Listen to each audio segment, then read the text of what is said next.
C'est Hervé, donc ambassadeur MyFood.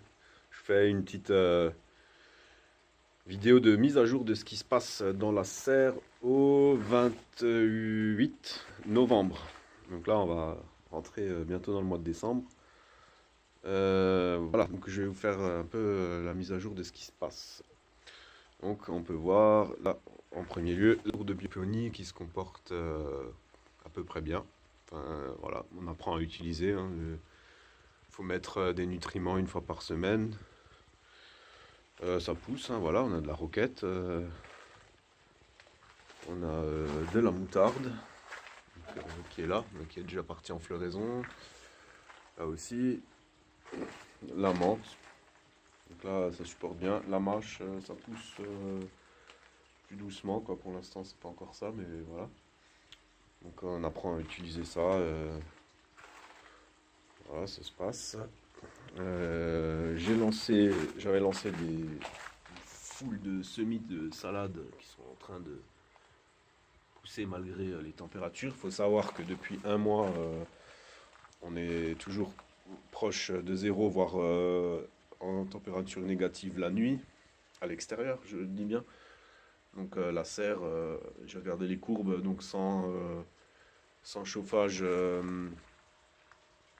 on a des pics de température basse, toujours vers entre 6h30 et enfin même entre, on va dire, entre 4h du matin et 8h, mais le pic de basse température est à 7h30. 7h30, c'est là qu'on a les températures les plus basses. J'ai déjà observé, je sais plus, je crois du 0,5, quelque chose comme ça, dans la serre à 7h30. Bon, c'est pas pour autant que ça gèle, hein. Pour l'instant, il n'y a pas eu. Voilà, donc je reviens juste. Bon, là, voilà, hier j'ai commencé, nous, à repiquer des salades. Donc ça va, elles se comportent bien, elles ont passé la nuit et ça a l'air de bien se passer. Comme vous voyez, là par contre, je vais faire un petit. Sur le paillage, là, donc là j'ai mis de. Moi j'avais du paillage paille. Par contre, je trouve ça pas pratique pour repailler quand on a des tout petits semis pour mettre autour. Voilà. Donc je vais vous montrer juste voilà, voilà, bon, là, on a des jardinières avec de la roquette. On a des orties qui poussent, je garde pour pouvoir en faire soupe ou jus. Des salades sur lesquelles je prends régulièrement des feuilles pour me faire mes salades. Le paillage, voilà, je vais vous en parler. Donc là, j'ai testé sur une partie du paillage fourni par MyFood, qui est bio et beaucoup plus fin que ce que moi j'avais ou que la paille. Et je trouve ça beaucoup plus pratique parce que on peut l'écarter facilement. Vous voyez, si on veut maintenant planter un semis de salade, on l'écarte facilement et puis voilà, on peut laisser le paillage en place, quoi. Donc je trouve que c'est plus simple qu'avec la paille parce que la paille elle est trop grosse et c'est embêtant pour remettre autour du petit plant. Après, on peut voir aussi que les vers de terre apprécient beaucoup ce paillage puisqu'ils commencent à faire leur boulot. On voit les petits monticules là, de terre un peu partout. Voilà, donc c'est que l'humidification est en train de se faire. Enfin, en tout cas, que les vers de terre ils apprécient tout de suite le fait que le bois soit fragmenté plus petit. Donc après, qu'est-ce qu'on peut observer? Bon, là, ça, il va falloir enlever. Voilà. Tomate commence à avoir l'odium ou le mildiou, je sais pas.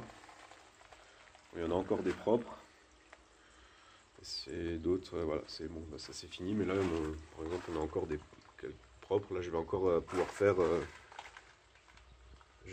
faire de la confiture ou les emballer dans du papier journal pour qu'elles mûrissent. Voilà, on a encore quelques tomates propres et bon, voilà.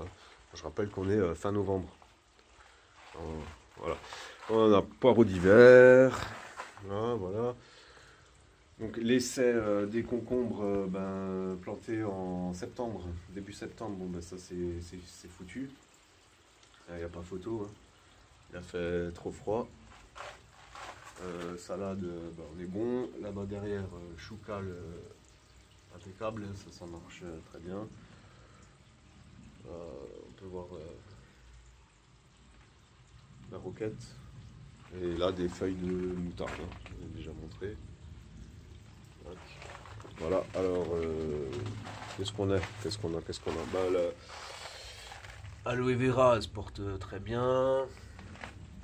Aubergine, bah, voilà, elle souffre, hein, c'est température, c'est pas bon. Ainsi que bah, les poivrons, là, ça y est, ça maintenant, ça c'est fini, donc on va devoir nettoyer tout ça. Vous montrer aussi le citronnier. Le citronnier, ben, pour l'instant, il se comporte vraiment bien. Là, on est aux expositions plein sud dans la serre. Donc là, on a limquat et citronnier. Ben, le citronnier se comporte très bien. J'arrête pas de me dire il faudrait que je le rende, il faudrait que je le rende. Mais pour l'instant, comme je ne le vois pas souffrir et continuer à pousser, je me dis bah pour l'instant ça va. Voilà. Bon bah, et puis là maintenant on peut voir les plants de tomates sont vraiment en mauvais état maintenant. Donc ça on va je vais devoir tout nettoyer là. Je vais enlever les tomates, les poivrons, nettoyer les tours. Voilà, il y a un peu. Ensuite, au niveau des poissons, il faut savoir en aquaponie maintenant que si on laisse des températures assez basses, on a l'eau à entre 5 et 10 degrés pour l'instant. Donc les poissons ne mangent quasiment plus, hein. Je donne une fois par semaine, donc voilà, on est au ralenti, c'est l'hiver quoi. Voilà. Ensuite, qu'est-ce qu'on peut dire encore? Ah oui, j'ai rajouté un ventilateur.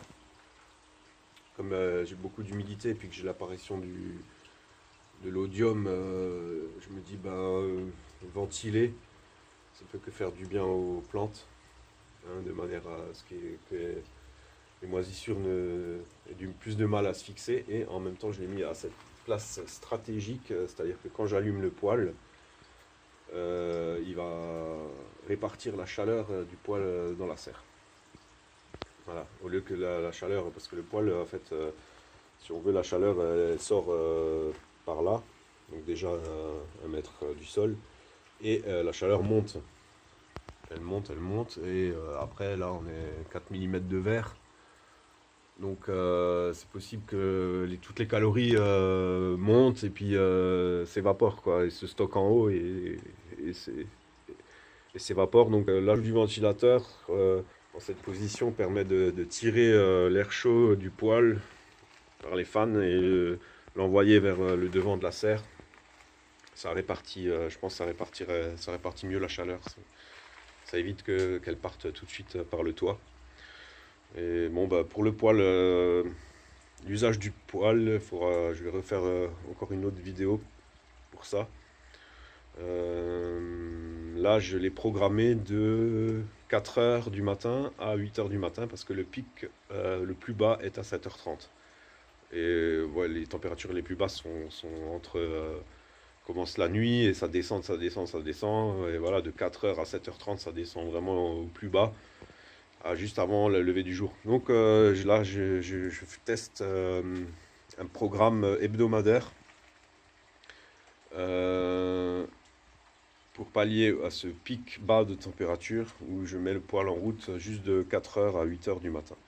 Voilà, c'est vraiment juste pour maintenir la serre hors gel et ça me permet de consommer beaucoup moins de pellets. Pour le moment, puisque bon, la serre n'est pas. J'ai choisi pour l'instant de ne pas l'isoler. Voilà. Après, faut comprendre quelque chose. Je continue à faire un peu la visite. Faut comprendre quelque chose, c'est que là, la nature, elle reprend ses droits. On a une quantité de lumière de 9 heures par jour en ce moment, qui va encore descendre jusqu'à décembre à 8 heures, voire moins, quoi. Enfin, à peu près 8 heures, ouais, c'est ça. Donc on a vraiment une faible quantité de lumière et une intensité lumineuse très faible. Il y a très peu d'énergie pour faire la photosynthèse. Donc vraiment, les plantes sont ralenties. Alors, même si on chauffe la serre et qu'on la maintient à 10 ou 15 degrés, le fait qu'il n'y ait pas de lumière, ça va pas aider. Ensuite, en aquaponie, les poissons, ils mangent quasiment plus.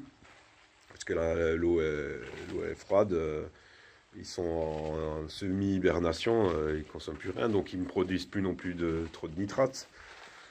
Voilà, enfin tout est en corrélation. Donc surchauffer la serre sans compenser en puissance lumineuse, ça ne sert à rien, à mon avis. Même j'ai un autre pionnier qui m'a appelé parce que lui, il maintient sa serre à 10 degrés. Il a un bon niveau de nitrate, tout ce qu'il faut. Il me dit ça pousse pas. Voilà, donc là, pour moi, il est clair que c'est le manque de lumière. Donc il faut compenser. Donc si on veut chauffer la serre, continuer à produire, il faut chauffer, isoler pour pas consommer trop de chauffage et compenser en lumière encore. Voilà. Ça c'est personnel. Après c'est un choix de le faire ou de pas le faire. Soit on laisse la nature reprendre ses droits et on est patient et puis on relance tout à fond à partir de janvier-février. Bon, on peut faire aussi des choses d'hiver, hein, comme le choucal, les salades, tout ça, ça continue, hein, ça, y a pas de problème, quoi, voilà. Après, si on veut vraiment, vraiment, vraiment encore produire, il faut vraiment bien isoler, bien chauffer et surtout compenser en lumière et refaire un cycle pour que les plantes se croient quasiment en été ou au printemps, quoi. C'est pas plus compliqué que ça, quoi, à mon avis. Voilà. Donc, ben voilà, c'était pour la petite mise à jour. Comme dit, voilà, j'ai un peu de boulot là. Je vais enlever toutes les tomates, toutes les plantes mortes, et puis on va nettoyer tout ça et on va essayer de continuer à planter les salades dans la butte là. Voilà, voir comment ça marche tout ça. Voilà, ben à bientôt. Portez-vous bien.